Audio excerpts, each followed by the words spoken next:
रहमानिर्रहीम rabbi ज़िदनी इल्मा। Dear students अस्सलाम वालेकुम। आज हमारा लेक्चर नंबर 8 है जो कि है रिपल टैंक के बारे में। इससे रीसेंट लेक्चर में हमने रिपल टैंक की कंस्ट्रक्शन और वर्किंग के बारे में पढ़ा था कि रिपल टैंक क्या होता है।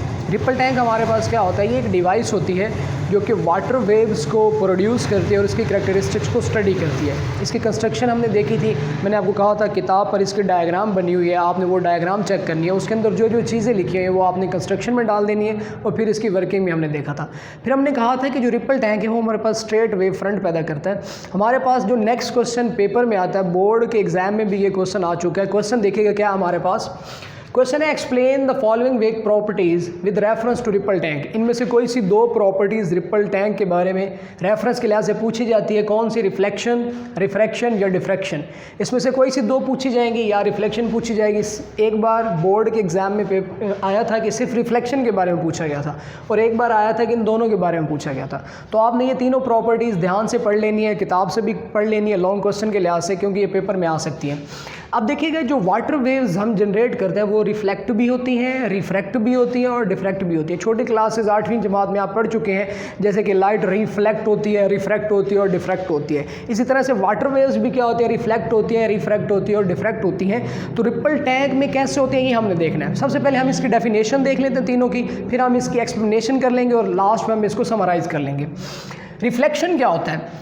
When वेव, ये वाटर वेव की बात हो रही है, when wave moving in one medium falls on the surface of another medium. इसमें जो वर्ड है सरफेस ऑफ अनदर मीडियम, ये आपने मार्कर से लिखना है। वो कहता है आपके पास कि एक मीडियम में वेव पैदा हुई है, वो दूसरे मीडियम की सरफेस पे फॉल हुई है, दे बाउंस बैक, और जो इसमें वर्ड है बाउंस बैक, ये भी आपने मार्कर से लिखना है। They bounce back in to the first medium such that, ये है angle of incidence is equal to angle of refraction. ये इक्वल होना चाहिए, इसको लॉ ऑफ रिफ्लेक्शन भी कहते हैं। चैप्टर नंबर 12 में हम डिटेल में पढ़ेंगे। डेफिनेशन देख लें फिर समझाता हूँ कि इसका मतलब क्या है। When wave moving in one medium falls on the surface of another medium, they bounce back in to the first medium such that angle of incidence is equal to angle of reflected. देखिएगा, ripple tank हमने लिया था, उसके अंदर था पानी।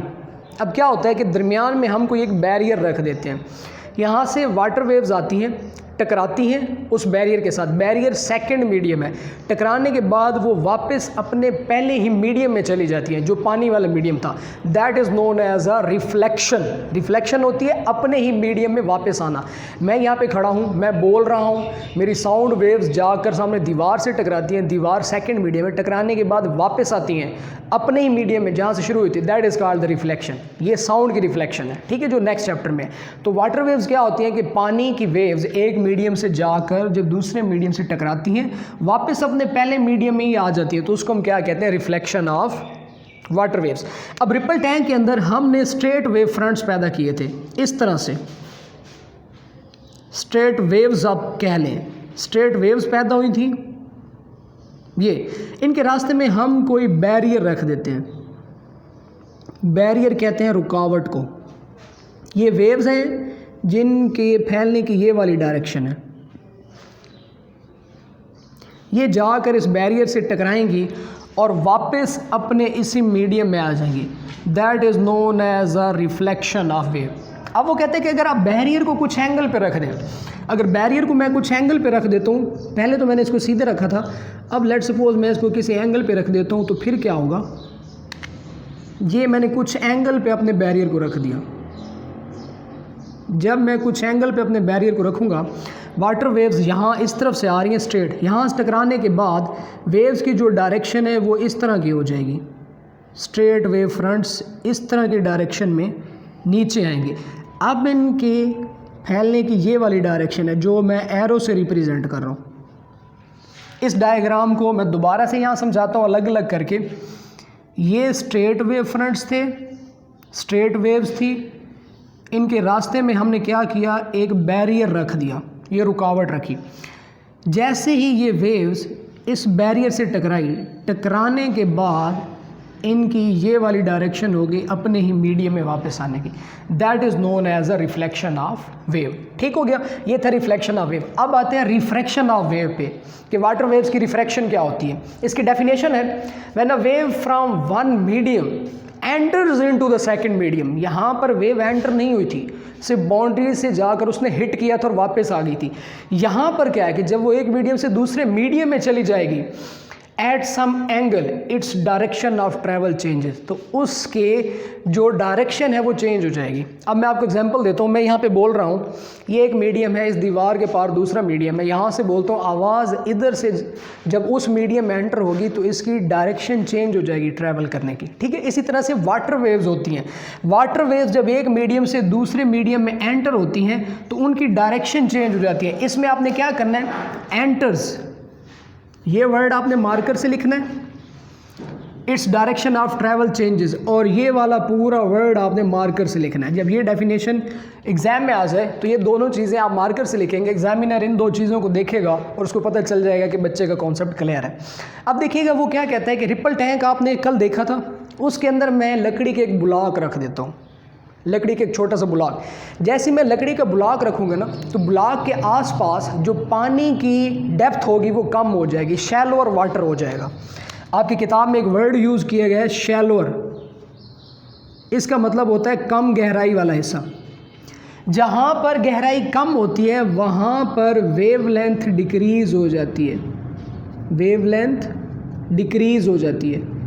याद रखिएगा, जहाँ पर गहराई कम होगी, कम गहराई वाला जो पानी होगा उसकी वेवलेंथ कम होगी। जब उसकी वेवलेंथ कम होगी तो वहाँ पर पानी की जो स्पीड होगी वो भी कम होगी, स्पीड भी क्या होगी, डिक्रीज़ होगी, क्योंकि आपकी जो स्पीड होती है वो वेवलेंथ पे डिपेंड करती है। v is equal to f lambda, एक छोटा सा प्रूफ है इससे पीछे वाले टॉपिक में, v is equal to f lambda. v होती है वेलोसिटी वेव की, f होती है फ्रीक्वेंसी, और ये लैम्डा ये वेवलेंथ। ये हमने मैकेनिकल वेव्स की जो टाइप्स पढ़ी थी उस टॉपिक में मैंने आपको बताया था कि वेवलेंथ को लैम्डा से रिप्रेजेंट किया जाता है। अब यहाँ से जब v ओवर f आप निकालेंगे तो लैम्डा, वेलोसिटी आपकी लैम्डा पे डिपेंड करती है। अगर वेवलेंथ कम होगी तो स्पीड भी क्या होगी आपके पास, कम। तो कम गहराई वाले हिस्से में स्पीड क्या हो जाएगी आपकी, कम हो जाएगी। अब मैं यहाँ पर डायग्राम से बताने लगा हूँ कि जब रिपल टैंक के अंदर आप कोई रखेंगे एक बैरियर, ये मैंने बैरियर प्लेस कर दिया, ये वाला बैरियर प्लेस किया, यहाँ से वेव्स आ रही हैं, इन्होंने जाना ऐसे सीधा, लेकिन वो अपनी डायरेक्शन क्या कर लेती हैं, चेंज कर लेती हैं, क्योंकि वहाँ पर उनकी वेवलेंथ में फ़र्क आ जाता है। वेवलेंथ में फ़र्क आता है तो उसके बाद स्पीड में फ़र्क आता है। देखिए ना, मैंने कहा रिपल टैंक लें, उसमें आप एक ब्लॉक डाल दें पानी का। जब आप ब्लॉक डालेंगे तो कम गहराई वाले हिस्से में स्पीड जो होगी वो कम हो जाएगी, जो ज़्यादा गहराई वाला हिस्सा होगा वहाँ पर स्पीड ज़्यादा हो जाएगी। तो अब देखिए पूरे ही रिपल टैंक में वेव्स की एक जैसी स्पीड नहीं होगी, यहाँ पर स्पीड ज़्यादा होगी क्योंकि यहाँ पर वेवलेंथ ज़्यादा है, यहाँ पर स्पीड कम हो जाएगी। किताब पर बहुत अच्छे से ये डायग्राम बनी हुई है और समझाई भी गई है, तो मैं आपको यहाँ पर समझाने की कोशिश में हूँ कि जहाँ पर गहराई ज़्यादा होगी वहाँ स्पीड ज़्यादा, जहाँ पर कम होगी वहाँ पर स्पीड कम। तो when a wave from one medium enters into the second medium at some angle its direction of travel changes, तो उसकी डायरेक्शन क्या हो जाती है, चेंज हो जाती है। That is known as a refraction. फिर से सुन ले, रिफ्लेक्शन में क्या होता है, वेव जाती है मीडियम की बाउंड्री से टकराती है वापस आ जाती है। रिफ्रैक्शन में क्या होता है, वेव जाती है दूसरे मीडियम में जब एंटर होती है तो उसकी डायरेक्शन चेंज हो जाती है, वो पहले वाली डायरेक्शन में नहीं रहती। That is called the refraction. Diffraction क्या होता है, द बेंडिंग और spreading of wave around sharp edges. आपने अक्सर देखा होगा दरियाओं वगैरह में या नदी नालों में कि रास्ते में एक पत्थर पड़ा है तो पानी वहाँ से मुड़ के गुजरता है, ऐसे मुड़ जाता है, टर्न हो जाता है। That is called the diffraction. जब भी पानी के रास्ते में आप कोई रुकावट रखेंगे, लेट सपोज ये मैंने रुकावट रखी है, पानी इस तरफ से आ रहा है, वाटर वेव्स इस तरफ से आ रही हैं, तो किनारों से वो क्या होंगी, बेंड हो जाएंगी यहाँ से। अक्सर ये कॉमन ऑब्जर्वेशन है नदी नालों में, जब कोई पानी के रास्ते में पत्थर पड़ा होता है तो पानी वहाँ से बेंड हो जाता है। That is called the diffraction. इसकी क्या डेफिनेशन होती है, द बेंडिंग और spreading of wave around a sharp edges. ठीक है, किसी भी बैरियर के एज पर जब पानी की वेव्स पड़ती हैं तो वो खुद को क्या कर लेती हैं, बेंड कर लेती हैं। ठीक है, किताब में एक और भी डायग्राम बनी हुई है, आप लोग वो डायग्राम भी कर सकते हैं, कोई प्रॉब्लम नहीं है। यहाँ पर इस तरह से एक डायग्राम बनी हुई है, यहाँ से स्ट्रेट वेव्स आ रही हैं, टकराने के बाद वो इस तरह से बेंड हो जाती हैं। That is also known as a diffraction. अब समराइज़ कर रहा हूँ, क्वेश्चन बड़ा इंपॉर्टेंट है, आपके बोर्ड में बार बार ये क्वेश्चन आया हुआ, आप देखिएगा 2 ईयर्स में ये क्वेश्चन आया हुआ है। वो कहते हैं कि explain the following wave properties with reference to ripple tank, reflection और रिफ्रैक्शन एंड डिफ्रैक्शन। कोई सी 2 आ जाती है, कोई सी 1 भी आ जाती है। तो किताब पर सबसे पहले रिफ्लेक्शन की डेफिनेशन पढ़ी। क्या होता है कि when wave moving in one medium falls on the surface of another medium, they bounce back into the first medium such that, ये चीज़ आपने लाजमी लिखनी है, such that its angle of incidence is equal to angle of reflection। तब जाकर definition complete होगी, पूरे 2 number मिलेंगे। ये मिस कर देंगे तो आपके पास डेफिनेशन कंप्लीट नहीं होगी, 1 नंबर मिलेगा। तो मैंने आपको समझाया कि आपके पास वेव्स आ रही हैं, उनके रास्ते में मैंने क्या कर दिया, एक बैरियर रख दिया, उससे टकराने के बाद वो वापस अपने मीडियम में चले गए। ये वेव्स आ रही थी सीधी, ये बैरियर था, टकराने के बाद उनकी ये वाली डायरेक्शन अपने मीडियम में होगी। ठीक हो गया, अपने ही मीडियम में ही है, दूसरी मीडियम में नहीं गई वो। That is called the reflection. Refraction में क्या होता है, when a wave from one medium enters into the second medium at some angle its direction of travel changes. दूसरे मीडियम में एंटर जब होगी तो डायरेक्शन चेंज होगी, that is called the refraction. अब मैंने कहा कि आप रिपल टैंक के अंदर एक लकड़ी का ब्लॉक जब डबोएंगे तो उससे क्या होगा कि 2 पार्ट्स में रिपल टैंक डिवाइड हो जाएगा। एक जगह पे गहराई कम होगी, एक जगह पे गहराई ज़्यादा होगी।